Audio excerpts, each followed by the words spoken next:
गृह मंत्री जी,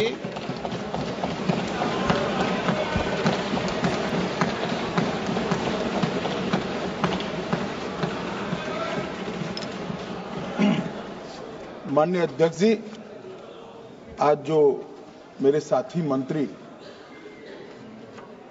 बिल लेकर आए हैं उसके समर्थन में मैं खड़ा हुआ। माननीय अध्यक्ष जी, मैं सुबह से जो चर्चा चल रही है 12 बजे से, ओके एक मिनट चेक कराता हूँ। हाँ एक सेकंड चेक कराता हूँ। एक सेकंड में करा रहे हैं, चेक करा रहे हैं। माननीय अध्यक्ष जी, 2 मिनट लगता है कभी। सुबह से जो चर्चा चल रही है उसको मैंने बारीकी से सुना है। मुझे लगता है या तो निर्दोष भाव से या तो राजनीतिक कारणों से ढेर सारी भ्रांतियां कई सदस्यों के मन में भी है और कई सारी भ्रांतियां सदन के माध्यम से, आपके माध्यम से पूरे देश भर में फैलाने का प्रयास भी हो रहा है। बिल पर चर्चा का जवाब तो माननीय रिज्जू साहब देंगे। मैं कुछ बातें यहां रखी है, इसको मेरी समझ के हिसाब से क्लैरिफाई करने का जरूर प्रयास करूंगा। ये वक्त एक अरबी शब्द है। वक्त का इतिहास मान्यवर कुछ हदीसों से जुड़ा हुआ मिलता है और आजकल जिस अर्थ में वक्त शब्द का प्रयोग किया जाता है, इसका मतलब है अल्लाह के नाम पर संपत्ति का दान, पवित्र धार्मिक उद्देश्यों के लिए संपत्ति का दान। मान्यवर, वक्त का समकालीन अर्थ, अभी जो अर्थ हम समझ रहे हैं, वो इस्लाम के दूसरे खलीफा श्री उमर के समय में अस्तित्व में आया। एक प्रकार से इसकी आज की भाषा में व्याख्या करें तो वक्फ एक प्रकार का चैरिटेबल एंडोनमेंट है और जहां एक व्यक्ति संपत्ति, भूमि या मूल्यवान संपत्ति धार्मिक या सामाजिक भलाई के लिए दान करता है बिना उसको वापस लेने के उद्देश्य से, वहां वक्फ की रचना करती। इसमें दान देता है, वो शब्द का बड़ा महत्व है। दान उस चीज का ही किया जा सकता है जो हमारा है। सरकारी संपत्ति का दान मैं नहीं कर सकता मान्यवर, किसी और की संपत्ति का दान मैं नहीं कर सकता। दान उसी चीज का किया जाता है जो हमारा है।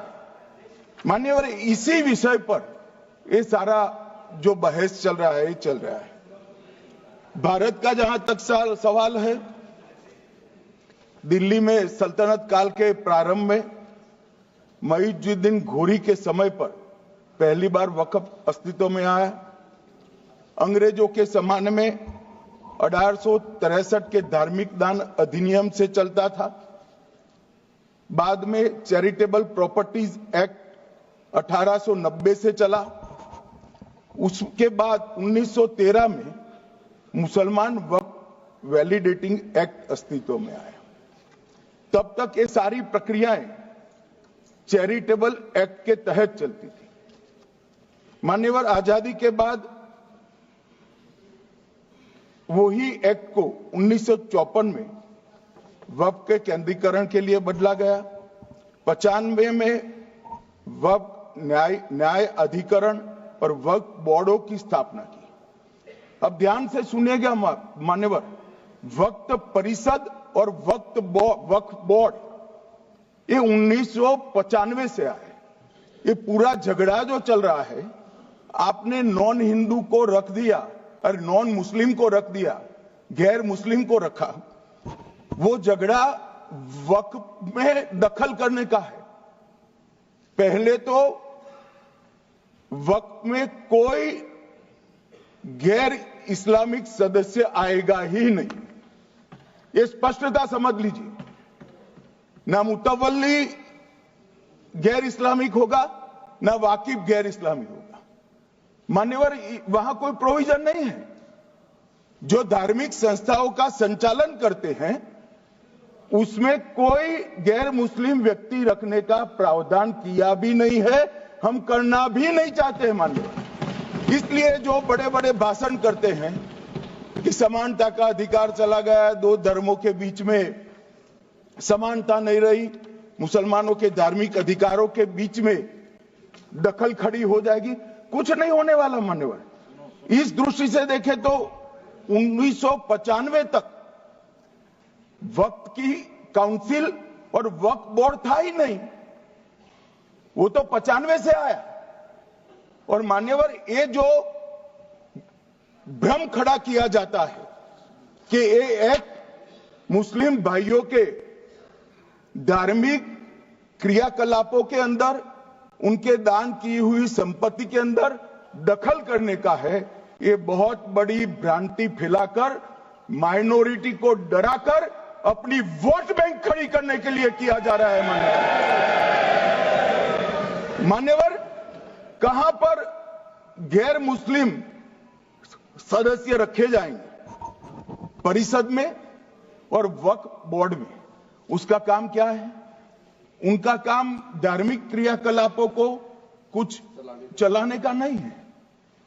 वो शुद्ध रूप से वक्फ का जो कानून, दान के लिए किसी ने दी हुई संपत्ति, उसका एडमिनिस्ट्रेशन अच्छे से चल रहा है नहीं चल रहा है, कानून के हिसाब से चल रहा है नहीं चल रहा है, या तो दान जिस चीज के लिए दिया गया, इस्लाम धर्म के लिए दिया गया, गरीबों के भोजन के लिए दिया गया, गरीबों के उद्धार के लिए, वो उद्देश्य के लिए इसका उपयोग हो रहा है नहीं हो रहा है, इसका नियमन करने का काम है मान्यवर।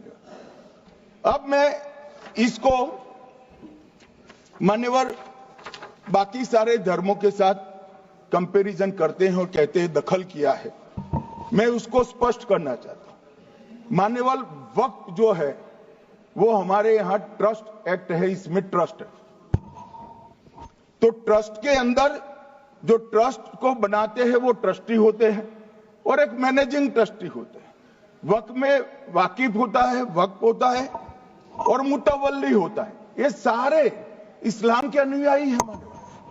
अरे भाई, आप कह रहे हो, हम तो कह रहे हैं क्योंकि इसका वक्फ शब्द ही इस्लाम से आया है, इसलिए हम कह रहे हैं कि वक्फ वो ही कर सकता है जो इस्लाम का अनुयायी हो। अब आप उसका विरोध कर रहे हो, तो आप तो वक्फ में भी नॉन इस्लामिक आदमी चाहते हो। मान्यवर, क्या कह रहे हैं? हम इसलिए कह रहे हैं कि वक्फ वो ही कर सकता है जो प्रैक्टिसिंग इस्लाम को प्रैक्टिस करता होगा, क्योंकि मान्यवर इसकी उत्पत्ति ही इस्लाम के सिद्धांतों से हुई। अब मान्यवर, वक्फ धार्मिक हुआ, वक्फ बोर्ड नहीं हुआ, वक्फ परिषद भी नहीं हुई।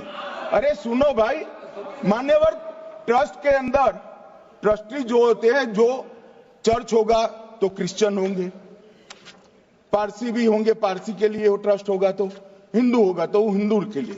अब चैरिटी कमिश्नर हम कहेंगे कि भाई मुस्लिम क्यों आया? मुझे बताओ, चैरिटी कमिश्नर एक्ट में मुसलमान चैरिटी कमिश्नर बन सकता है या नहीं बन सकता है? उसको ट्रस्ट नहीं चलाना है, उसको चैरिटी के कानून के हिसाब से वो ट्रस्ट चले, उसकी देखरेख करनी है। ये धार्मिक नहीं है, ये धर्म का काम नहीं है मान्यवर, ये एडमिनिस्ट्रेटिव वर्क है। और इसलिए तो फिर चैरिटी कमिश्नर हिंदू होगा तो वो क्रिश्चियनों के ट्रस्ट का कैसे देखरेख करेगा? चैरिटी कमिश्नर क्रिश्चियन होगा तो जैनियों के और हिंदुओं के ट्रस्ट का कैसे देखरेख करेगा? अब बताओ कि सारे ट्रस्ट के चैरिटी कमिश्नर अलग अलग बन, देश तोड़ दोगे आप लोग, तोड़ दोगे। हमने साहब, मैं अभी भी आपके माध्यम से, इस सदन के माध्यम से देश भर के मुसलमान भाइयों बहनों को कहना चाहता हूं, आपके वक्फ में एक भी नॉन मुस्लिम नहीं आएगा। ये एक्ट में ऐसा कोई प्रावधान नहीं। मगर जो वक्फ बोर्ड है और वक्फ परिषद है, उसका काम क्या है? वक्फ की संपत्तियां मान्यवर बेच खाने वाले लोगों को पकड़कर इसके बाहर निकालने का। वक्फ के नाम पर औने पौने दाम में संपत्तियों को 100 साल तक किराए पे देने वाले लोगों को पकड़ना है।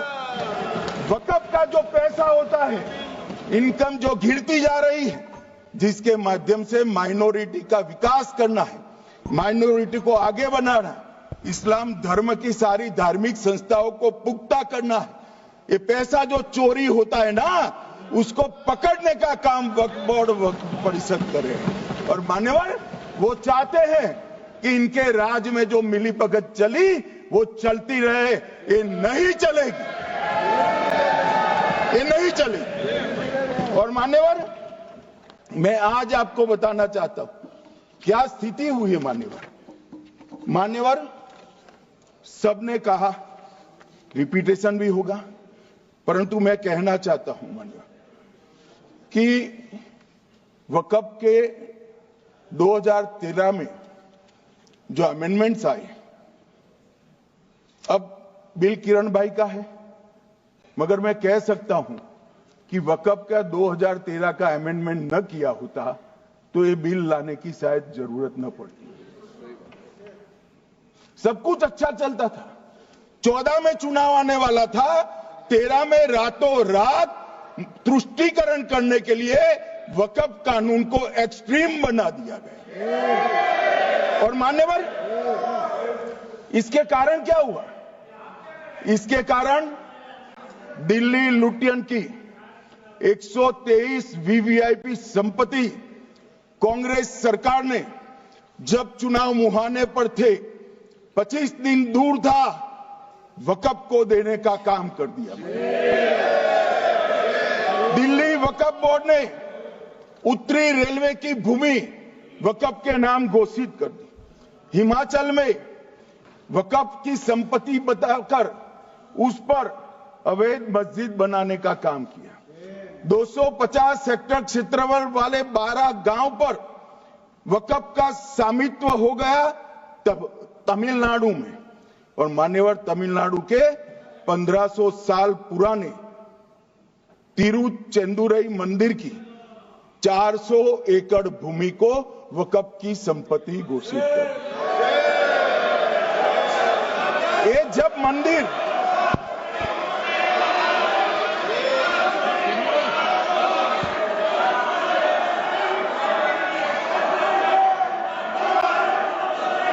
आपको मौका मिले जब अपनी बात कह देना, प्लीज बैठिए। मान्यवर, कर्नाटक की, आपको मौका मिले जब अपनी बात कह देना। आप भी बहुत मिसलीड करते हैं, बैठिए। गृह मंत्री जी। मान्यवर, कर्नाटक की मणिपट्टी समिति का रिपोर्ट मैं पढ़ रहा हूं, इसमें मेरा कुछ नहीं है, खड़े मत हो जाना। ये मणिपट्टी समिति का रिपोर्ट है। 29,000 एकड़ भूमि वक्फ की बिजनेस के उपयोग के लिए किराए पर दे दी। मान्यवर, 2001 से 12 के बीच 2 लाख करोड़ की वक्फ की संपत्ति निजी संस्थानों को हस्तांतरित कर दी 100 साल की लीज पर। मान्यवर, बेंगलुरु में उच्च न्यायालय में बीच में पड़ना पड़ा, 602 एकड़ भूमि को जब्त करने से रोकना पड़ा। विजयपुर कर्नाटक के होनवाड़ गांव की 1500 एकड़ भूमि पर दावा कर उसको विवाद में डाला और 500 करोड़ की संपत्ति जिस भूमि का मूल्य है वहां 5 स्टार होटल को महीने 12,000 रुपए के किराए से दे दिया। अब मान्यवर ये कहते हैं कि इसका हिसाब किताब न करो, इसकी देखरेख न करो। भाई ये पैसा जो है देश के गरीब मुसलमान का है, ये गन्ना सोटों की चोरी के लिए नहीं, ये इसको रोकने के लिए। और इनके जो ठेकेदार बैठे हैं मान्यवर, ये यहां गरज गरज कर बोलते हैं, कुछ तो समझे बगैर बोलते हैं, कुछ समझ कर बोलते हैं। उनको लगता है कि इससे हम जीत जाएंगे। मान्यवर, कर्नाटक में दत्तापीठ के मंदिर पर क्लेम किया,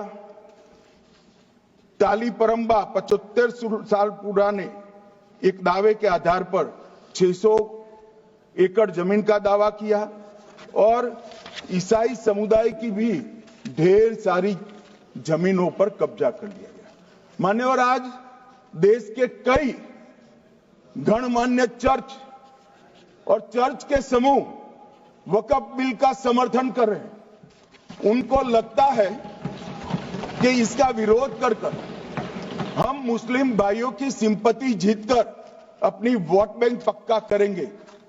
उसमें कोई फायदा नहीं होगा अखिलेश, इसलिए कि 4 साल में मुस्लिम भाइयों को मालूम पड़ जाएगा कि कानून तो उनके फायदे में है। और इसके साथ ये दक्षिण के सारे जो सांसद बोल रहे हैं, अपनी अपनी कॉन्स्टिट्यूएंसी में सारे चर्च को मान्यवर नाराज कर रहे हैं, उनको पता नहीं, सारे चर्च को नाराज कर रहे हैं। सारे चर्च ने रिजोल्व किया है कि हम खिलाफ इसका हम समर्थन करते हैं। मान्यवर, तेलंगाना में 66,000 करोड़ की 1700 एकड़ जमीन पर दावा कर दिया। असम में मोरीगांव जिले की 134 एकड़ भूमि पर दावा हुआ। बिहार का मैं लालू जी के कोर्ट के साथ बाद में बताता हूं। गुरुद्वारा से संबंधित हरियाणा की 14 मरला भूमि को वक्फ को सौंप दिया। और मान्यवर, प्रयागराज में चंद्रशेखर आजाद पार्क को भी वक्फ घोषित किया। और मान्यवर, महाराष्ट्र के वडानगे गांव में महादेव की मंदिर पर दावा किया और बीड में कंकलेश्वर मंदिर की 12 एकड़ जमीन वक्फ बोर्ड ने जबरन ले ली। मान्यवर, ये सब जब जो चल रहा है, इसमें आज भी मैं स्पष्ट करना चाहता हूं, वक्फ जो कि मुस्लिम भाइयों की धार्मिक क्रियाकलाप और उनके बनाए हुए दान से ट्रस्ट है, उसमें सरकार कोई दखल करना नहीं चाहती है। मुतवल्ली भी उनका होगा, वाकिफ भी उनका होगा, वक्फ भी उनका होगा। परंतु वक्फ की संपत्ति, इसका रख रखाव ठीक से हो रहा है नहीं। वक्फ का संचालन कानून के हिसाब से हो रहा है, निजी उपयोग के हिसाब से। सैकड़ों साल पहले किसी बादशाह ने दान किया, हमारी भाषा में कहो तो धर्मादा किया। अब इसकी संपत्ति को आप 12,000 रुपये में 5 सितारा होटल बनाने के लिए दे देते हो, ये उचित है क्या भाई? वो पैसा गरीब मुसलमान के कल्याण के लिए करिए, तलाकशुदा महिलाओं के कल्याण के लिए करिए, जो अनाथ बच्चे हैं उसके कल्याण के लिए करिए। मान्यवर, ये करने की जगह बेरोजगार मुसलमान युवाओं के लिए स्किलिंग का काम करिए। लाखों करोड़ों रुपए की भूमि मान्यवर, और इनकम 126 करोड़ रुपया। रेलवे की जितनी जमीन है, जिसमें हजारों करोड़ लाखों करोड़ का रेलवे का कारोबार चलता है, इतनी भूमि वक्फ के पास है और इनकम 126 करोड़ रुपए। मान्यवर कहते हैं कि इनकम का क्या उद्देश्य है?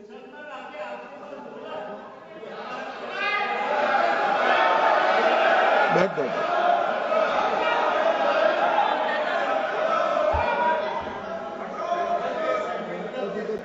मान्यवर, मैं दादा की टेंशन समझ रहा हूं, ये बंगाल के मुसलमान भी सुन रहे हैं, तो उनको टेंशन होना स्वाभाविक है। मान्यवर, लालू प्रसाद जी, आज आरजेडी के सारे सदस्य बोले, जब 2013 का अमेंडमेंट आया, मैं लालू जी का तो पूरा पढ़ना चाहता हूं, बाकी सदस्यों का सिर्फ टोकन पढ़ूंगा। लालू जी ने क्या कहा? मैडम, सरकार जो यह संशोधन विधेयक पेश किया है, सरकार की पहल का हम स्वागत करते हैं। शाहनवाज हुसैन जी और अन्य माननीय सदस्यों ने अपनी बातों को यहां रखा, मैं उसका समर्थन करता हूं। आप देखिए, सारी जमीनें हड़प ली गई है, चाहे सरकारी हो या गैर सरकारी।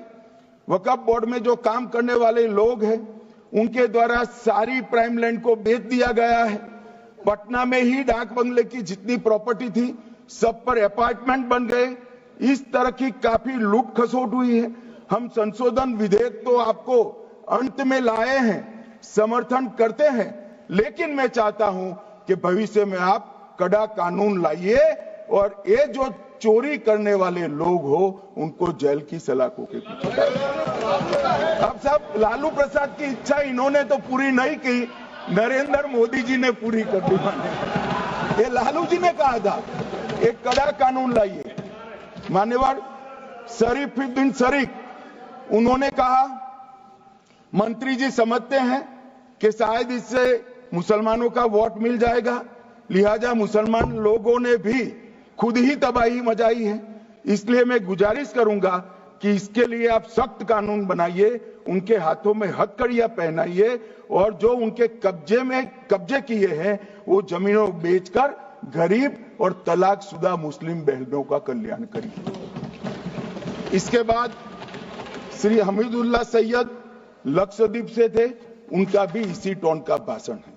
और मान्यवर मैं आज की बात नहीं कर रहा हूं, 2013 का जो बिल कांग्रेस पार्टी लेकर आई इसके विरोध में इनके समर्थकों ने जो कहा था मान्यवर ये है।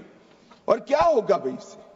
पारदर्शी ऑडिट होगी, आज ऑडिट ही नहीं हो रही, रिपोर्ट ऑनलाइन जमा करने की सिस्टम नहीं है, वो होगी, रिपोर्ट देनी पड़ेगी, बैलेंस शीट जमा करनी पड़ेगी, ऑडिट होगी, कैग के रिटायर्ड ऑफिसर ऑडिट करेंगे और मान्यवर पारदर्शिता आएगी। इससे क्यों डरना चाहिए किसी को? पारदर्शिता से क्यों? और वक्फ बोर्ड और वक्फ परिषद इसका कोई ऑर्डर हम ऐसा नहीं लिख रहे हैं कि कोर्ट में नहीं जा सकते। आपने तो कर दिया था कि एक ऑर्डर को कोई कोर्ट में चैलेंज ही नहीं कर सकता, पूरा संविधान वहां समाप्त कर दिया मान्यवर। और मान्यवर हम तो इसको कहते हैं कि कोई भी चैलेंज कर सकता है कायदे की अदालत में। इस देश में संविधान का राज है, ग्रीवेंसेस जिसका भी हो कोर्ट में जा सकता है। 2013 में जिसकी भूमि हड़पी इसके ग्रीवेंसेस को भी कोर्ट के फोरम से बाहर करने का पाप एक कांग्रेस पार्टी ने किया। मान्यवर एक अफवाह और फैला रहे, प्रोस्पेक्टिव इफेक्ट से आ रहा है। मैं स्पष्ट कर देना चाहता हूं, इस सदन में बोलने के वक्त जिम्मेदारी के साथ बोलना चाहिए। अगर ये कानून का पहला पेज और तीसरी तक धाराएं भी पड़ी होती तो इसमें स्पष्ट लिखा है ये कानून का अमल जिस दिन पारित होने के बाद भारत सरकार नोटिफिकेशन बाहर निकालेगी उस दिन के बाद होगा। मतलब रिट्रोस्पेक्टिव इफेक्ट नहीं है, मगर मुस्लिम भाइयों को डराया जा रहा है कि रिट्रोस्पेक्टिव इफेक्ट से आएगा। मान्यवर ये कह रहे कलेक्टर क्यों रखा है? मुझे एक बात बताओ भाई, जो बता सकते हैं, अगर किसी मंदिर के लिए जमीन खरीदनी है तो जमीन की मालिकी किसकी है वो हमारे देश में कौन तय करता है? सबको मालूम है, कलेक्टर करता है सर, रेवेन्यू ऑफिसर वही है। तो अगर वक्फ की भूमि जो वक्फ कर रहा है उसकी है या नहीं है इसकी जांच कलेक्टर करे तो इसमें आपत्ति क्या है? वक्फ तो दान है भाई, और दान अपनी संपत्ति का किया जा सकता है, किसी और की संपत्ति का नहीं किया जा सकता।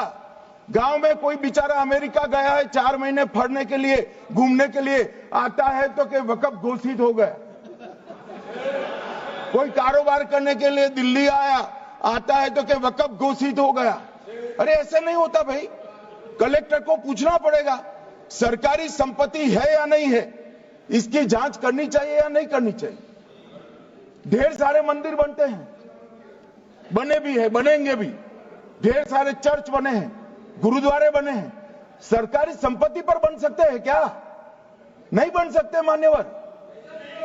जहां वक्फ की घोषणा होती है वो भूमि सरकारी है या नहीं है वो सत्यापित करना ही चाहिए, और कलेक्टर के अलावे इसको कोई सत्यापित नहीं। मान्यवर इन्होंने इन्होंने, मैंने पहले भी बताया मान्यवर, कोर्ट को भी रास्ते से निकाल दिया। मैं बाद में बात करता हूं मान्यवर,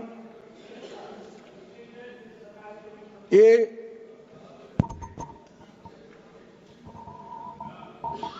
मान्यवर एक उपयोग के आधार पर वक्त की समाप्ति। मान्यवर ये कह रहे हैं कि सैकड़ों सालों से वहां प्रैक्टिस है। अब वो तो वक्फ रजिस्टर हो गया, आपने घोषित कर दिया, वक्फ में रजिस्टर भी हो गए, अब इसका सवाल नहीं है। मगर सैकड़ों साल की प्रैक्टिस, मुगलों के समय की प्रैक्टिस आज घोषित की जा सकती है क्या? अगर वहां नमाज पढ़ रहे हैं तो लोग देखते होंगे, कब्रिस्तान होगा लोग देखते होंगे, दरगाह होगी तो लोग देखते होंगे, और घोषित भी हो चुका होगा, रजिस्टर भी हो चुका होगा। अब अगर आप वक्फ घोषित करना है तो उसको ऐसे नहीं कर सकते मान्यवर, अधिकृत करना चाहिए। मान्यवर, जो दूसरा सुधार लेकर आए किरण जी, वो ही है कि धारा 36 में वक्फ संपत्तियों को बिना किसी स्पष्ट प्रक्रिया से, मालिकी की प्रक्रिया से पंजीकृत नहीं किया जा सकता। मान्यवर, अपील का प्रावधान वर्तमान में अधिनियम में ट्रिब्यूनल के निर्णय के खिलाफ अपील करने का कोई प्रावधान नहीं है। ये दृष्टिभ्रम खड़ा कर रहे थे गोगाई जी कि हाईकोर्ट में जा सकते। हाईकोर्ट में सिविल सूट नहीं जा सकता, रीट के अधिकारों का उपयोग कर हाईकोर्ट में जा सकते हैं। सिविल सूट में ज्यादा प्रोटेक्शन मिलता है मूल मालिक को। आपने सिविल सूट को खत्म कर दिया था, रीट के जुडिक्शन बहुत सीमित है, हम सब जानते हैं कि ये सीमित कर दिया गया था, आप भी जानते हो, मगर आपको वोट बैंक चाहिए। मान्यवर, ये हमारा स्पष्ट सिद्धांत है भारतीय जनता पार्टी की, मोदी सरकार का, कि वोट बैंक के लिए हम कोई कानून नहीं लाए। कानून न्याय के लिए होता है, कानून लोगों के कल्याण के लिए होता है। इन्होंने कहा कैसे कैसे कानून आए हैं, मैं बता देता हूं सब। अभी कांग्रेस के महासचिव और माननीय सदस्य कह रहे थे क्या कानून आ रहे हैं सब, किस प्रकार के कानून आ रहे हैं। मान्यवर, इसी सदन में नरेंद्र मोदी सरकार ही महिलाओं को 33% आरक्षण का कानून लाई। इसी सरकार में पिछड़ों को संवैधानिक अधिकार दिया गया। मान्यवर, इसी सरकार में बजट जो आए, इसमें गरीबों को गैस, शौचालय, पानी, 5 लाख तक का बीमा, 5 किलो अनाज, बिजली और घर दिए गए। मान्यवर, और कन्वर्जन कानून की बात करते थे और हंसते हंसते कहते थे कर्नाटक सरकार कन्वर्जन कानून लेकर आई है। सबसे पहला कन्वर्जन कानून उड़ीसा और मध्य प्रदेश में कांग्रेस सरकार लेकर आई है, मगर उस वक्त कांग्रेस सरकार तुष्टीकरण की नीति पर नहीं चलती थी, महात्मा गांधी के सिद्धांतों पर चलती थी। मध्य प्रदेश और उड़ीसा में सबसे पहला कन्वर्जन के खिलाफ कानून कोई लाए तो कांग्रेस पार्टी लाई, और मुझे गर्व है मेरी पार्टी की सरकारें कन्वर्जन पर कानून लाती है। मान्यवर, सबको अपना धर्म का अनुसरण करने का अधिकार है, कोई शौक से करे, मगर लोभ, लालच, भय, इससे धर्म परिवर्तन नहीं कराया जा सकता। किसी गरीब के पास खाना नहीं है, खाना देकर उसका धर्म बदला दोगे? कोई थोड़ा कम पढ़ा लिखा व्यक्ति है, उसका धर्म बदला दोगे? ऐसे नहीं होगा मान्यवर। और आपने भी किए हैं कानून, आप नए नए आए हो, आपको मालूम नहीं है मान्यवर, इनको मालूम नहीं, अभी अभी आए हैं 5 साल से। ये कांग्रेस पार्टी ने कानून किए थे मान्यवर। अपील का प्रावधान भी हमने आगे बढ़ाया, और गैर मुसलमानों के द्वारा दान की गई संपत्तियों पर, गैर मुसलमानों की दान की संपत्तियों पर वक्फ अधिनियम को हमने लगने से मना कर दिया। मानो उनके लिए चैरिटी कमिश्नर का कायदा है। ये प्रैक्टिसिंग इस्लाम, जो इस्लाम की प्रैक्टिस करते हैं, इसीलिए मान्यवर हमने ओवरराइडिंग इफेक्ट को भी समाप्त कर दिया। मान्यवर, ट्रस्ट का नियमन करने का जो कानून होता है, जैसे चैरिटी कमिश्नर के कानून में कोई ओवरराइडिंग इफेक्ट नहीं है। जहां क्लासेस आते हैं वहां ओवरराइडिंग इफेक्ट होती है। यहां ओवरराइडिंग इफेक्ट इसलिए दिएगी कि आप जिसकी संपत्ति हड़पी जाएगी उसको कोर्ट से जाने से रोकना चाहते थे, इसलिए ओवरराइडिंग इफेक्ट जो हमने मान्यवर निकाल दिया है। मान्यवर, एक ऐसी चर्चा लेकर आए कि चर्चा नहीं, मैं आपको बताना चाहता हूं 2013 में जो अमेंडमेंट बिल आया, जिसके कारण ये बिल लाना पड़ा, वो बिल में कुल मिलाकर 5.4 घंटे चर्चा हुई थी, 5.5 घंटे दोनों सदन मिलाकर।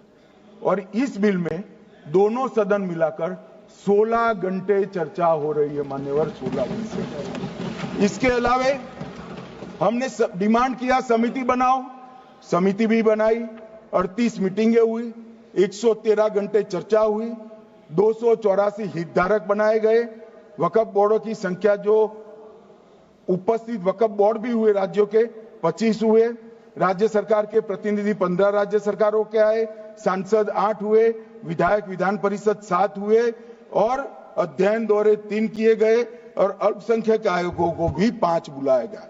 ये सबसे 92.68 लाख करीब 1 करोड़ सुझाव देश भर से ऑनलाइन आए, इसकी मीमांसा कर ये कानून बना है।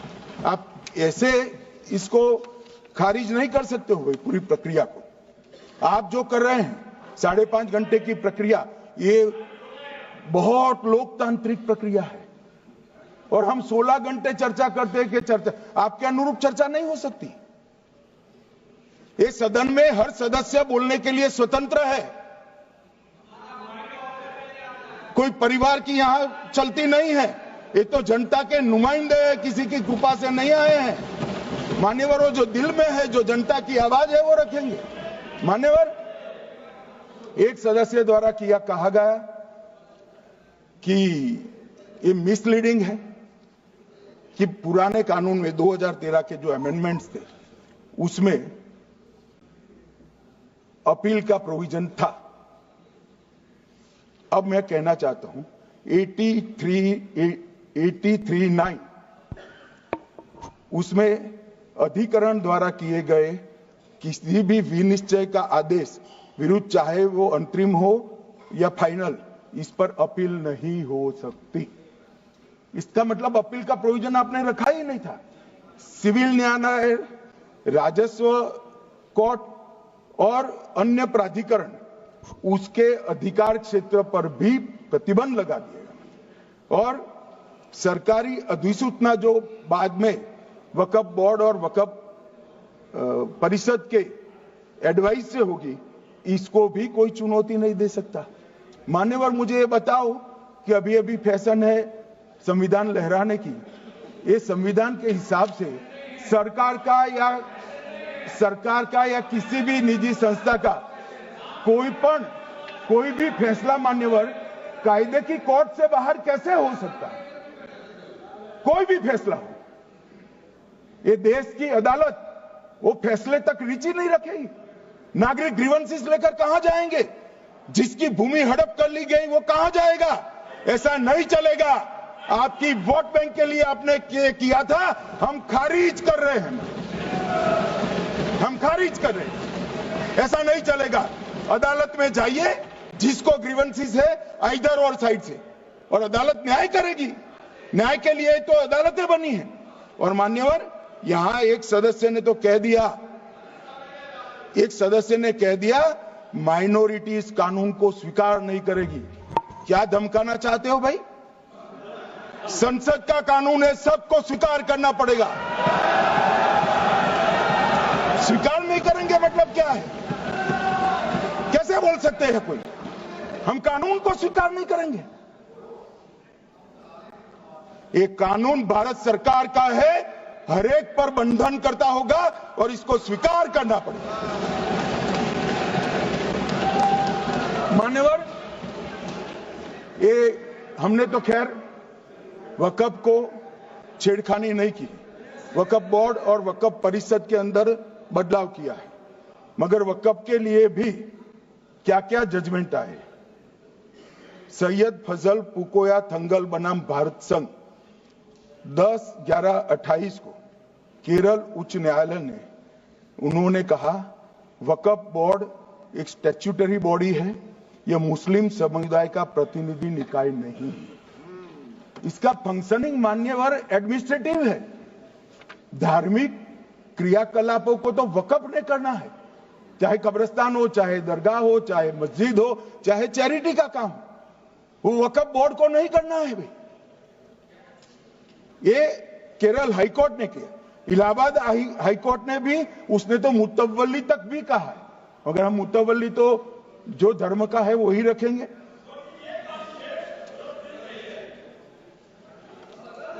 मान्यवर, इन्होंने कहा एक मुतवल्ली के कर्तव्य विशुद्ध रूप से धर्म निरपेक्ष कैरेक्टर है, मगर हम मुतवल्ली को छू नहीं रहे। मान्यवर ये कह रहे थे कि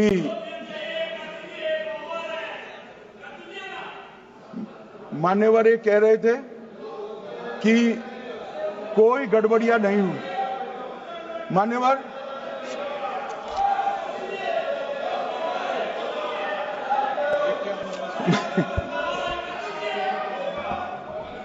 मान्यवर 2013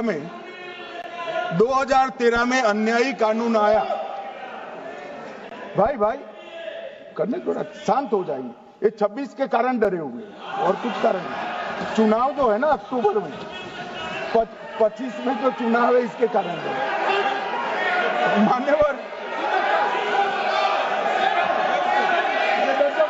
भाई बैठ जाओ।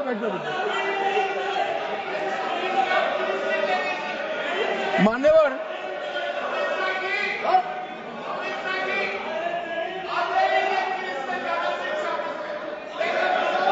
बैठ जाओ।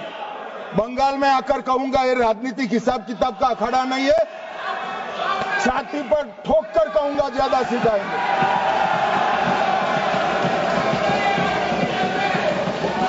मान्यवर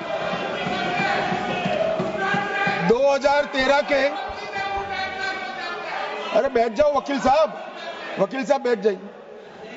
मान्यवर 2013 में वो भी रिपीट होने वाले हैं।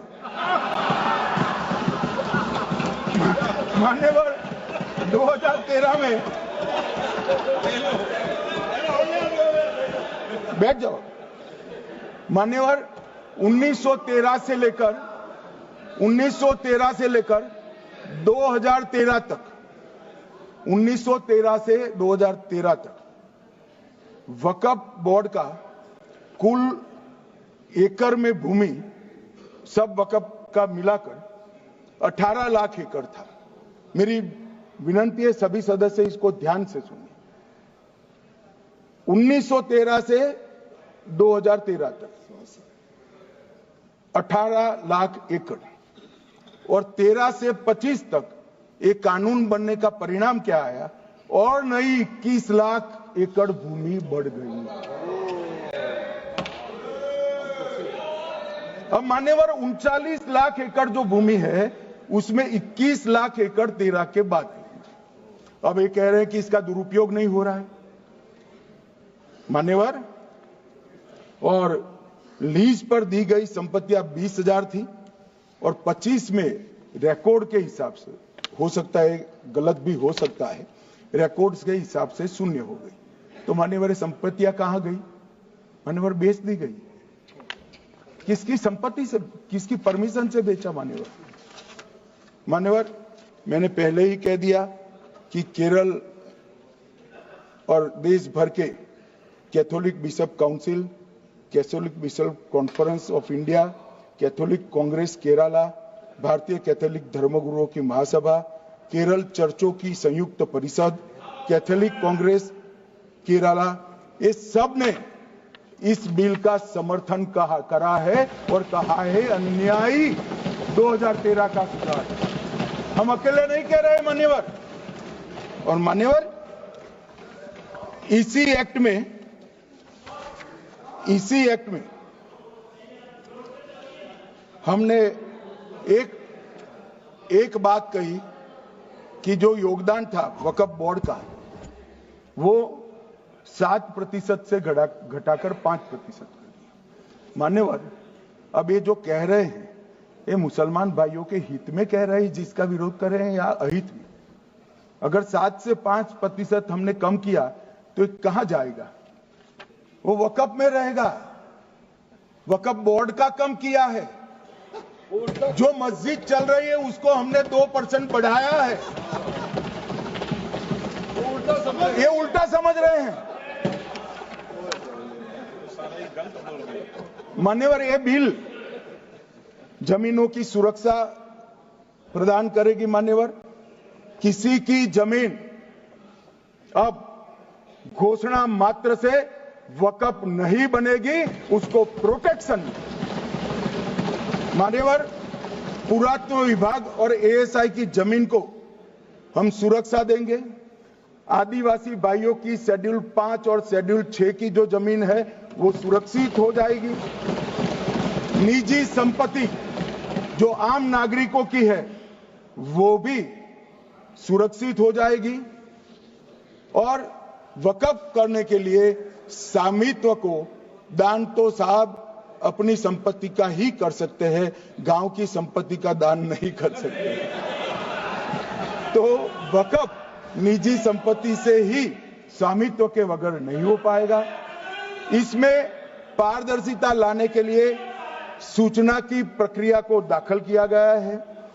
वक्फ बोर्ड की वक्फ की जो संपत्ति घोषित करने की अधिकार थे उसको समाप्त कर दिए। कलेक्टर से सर्टिफाइड कराना पड़ेगा और नए वक्फ पारदर्शी तरीके से पंजीकृत भी करने पड़ेंगे। रजिस्ट्रेशन के बगैर कोई संस्था नहीं चल सकती।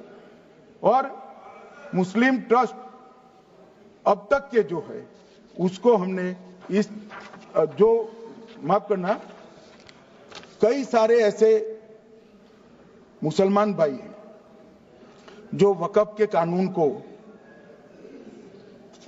अंदर दायरे में आना नहीं चाहते। मुझे मिले थे वोरा समाज वाले, वोरा समाज है, अहमदिया है, कई सारे ऐसे समुदाय हैं, सिया भी है, पसमंदाओं के भी कुछ ट्रस्ट हैं।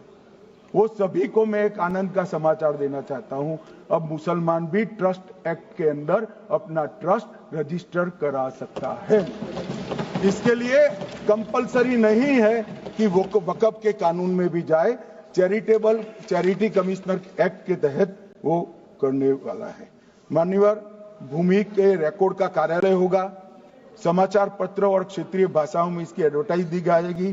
ढेर सारे प्रावधान मान्यवर इसके अंदर किए हैं। महिला, सिया, पसमंदा, वोरा, अहमदिया, उनका हमने समावेश किया ही है। और उन्होंने कहा, मैं सुन रहा था मान्यवर, एक फैशन हो गई। राम जन्मभूमि का मंदिर बनाने की बात आई तो इस देश के अंदर खून की नदियां बह जाएगी, मुसलमान रोड पर आ जाएगा, मुसलमानों का ये हो जाएगा, वो जाए, ट्रिपल तलाक, फिर से डर, सीए आया कि मुसलमानों की नागरिकता चली जाएगी।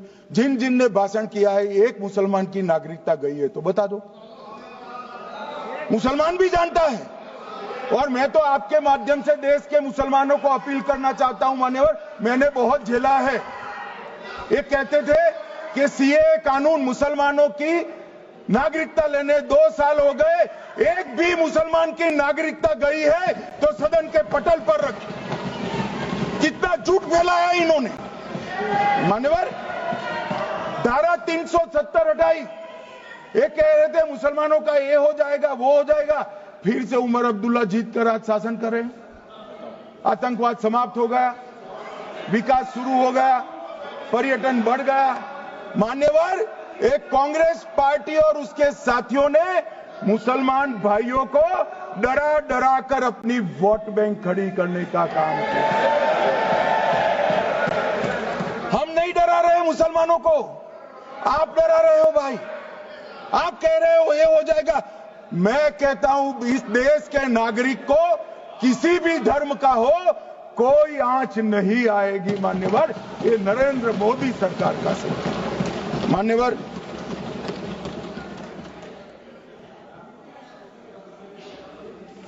इनको मान्यवर ना पिछड़ों की चिंता है ना मुसलमानों की। ये सालों से जातिवाद और तुष्टीकरण इसके आधार पर काम करते हुए आए हैं और जातिवाद और तुष्टीकरण की राजनीति कर कर अपने परिवार की पॉलिटिक्स को आगे बढ़ाए हैं। मगर 2014 से मान्यवर जातिवाद, तुष्टीकरण और परिवारवाद को एक साथ नरेंद्र मोदी ने समाप्त कर कर विकास की राजनीति इस देश में प्रस्तावित की। पॉलिटिक्स ऑफ परफॉर्मेंस, परफॉर्म करिए और चुनकर आइए। 3 टर्म मोदी जी को चुना है और 3 टर्म भारतीय जनता पार्टी की सरकार रहने वाली है। मेरी बात ठीक कर मान्यवर,